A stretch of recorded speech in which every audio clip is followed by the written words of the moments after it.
Ojen lah. Dia tak makan pun. Dia makan yang tinggi. Dia tengah tunduk tu janganlah banyak lagi. Ha.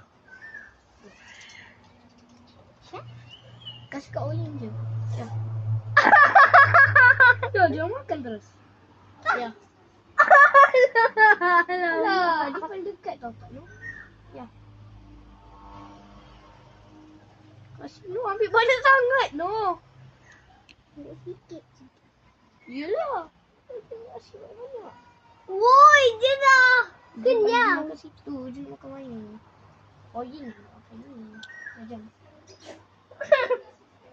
Kasih sikit. Apa kau? Dia tak boleh campak no.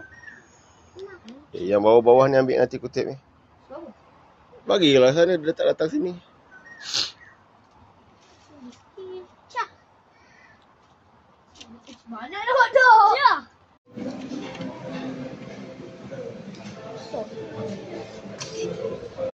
Ambil. Tak apa. Tak apa. Kau rumah tak ada ni? Ni kan?